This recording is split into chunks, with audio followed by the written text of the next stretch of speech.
8, 1-38. Jesus feeds the 4,000. The yeast of the Pharisees and Herod. Jesus heals a blind man at Bethsaida. Peter declares that Jesus is the Messiah. Jesus predicts his death. The way of the cross. Jesus feeds the 4,000. During those days, another large crowd gathered. Since they had nothing to eat, Jesus called his disciples to him and said, "I have compassion for these people. They have already been with me 3 days and have nothing to eat. If I send them home hungry, they will collapse on the way, because some of them have come a long distance." His disciples answered, "But where in this remote place can anyone get enough bread to feed them?" "How many loaves do you have?" Jesus asked. 7, they replied. He told the crowd to sit down on the ground. When he had taken the 7 loaves and gave thanks, he broke them and gave them to his disciples to distribute to the people, and they did so. They had a few small fish as well. He gave thanks for them also and told the disciples to distribute them. The people ate and were satisfied. Afterward, the disciples picked up 7 basketfuls of broken pieces that were left over. About 4,000 were present. After he had sent them away, he got into the boat with his disciples and went to the region of Dalmanutha. The Pharisees came and began to question Jesus. To test him, they asked him for a sign from heaven. He sighed deeply and said, "Why does this generation ask for a sign? Truly I tell you, no sign will be given to it." Then he left them, got back into the boat, and crossed to the other side.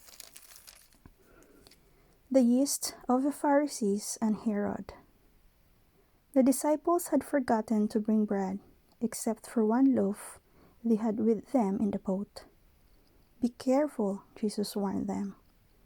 "Watch out for the yeast of the Pharisees and that of Herod."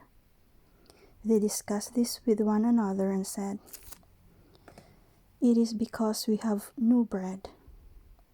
Aware of their discussion, Jesus asked them, "Why are you talking about having no bread?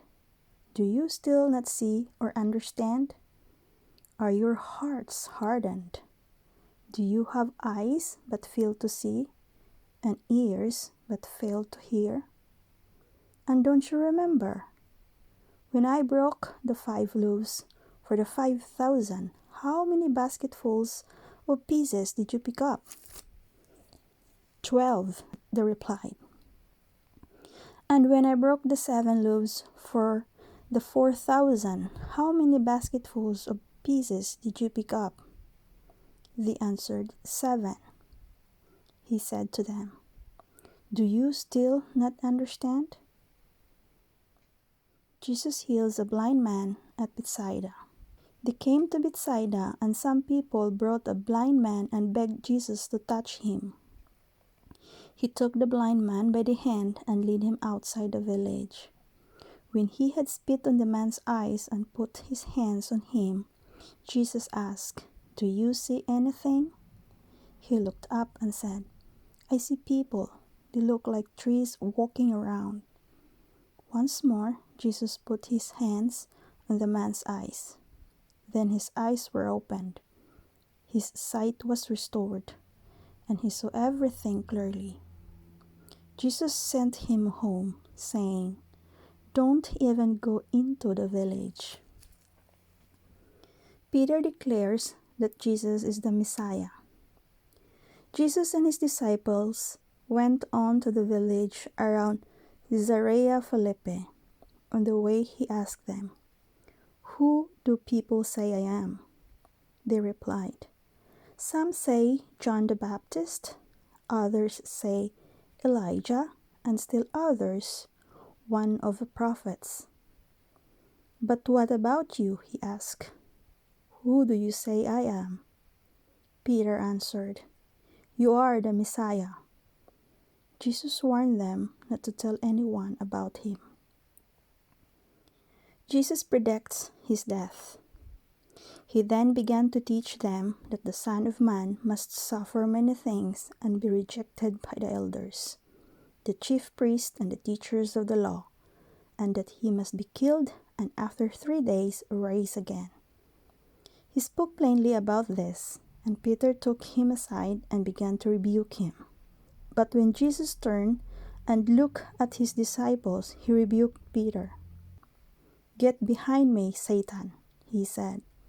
"You do not have in mind the concerns of God, but merely human concerns." The way of the cross. Then he called the crowd to him along with his disciples and said, "Whoever wants to be my disciple must deny themselves and take up their cross and follow me.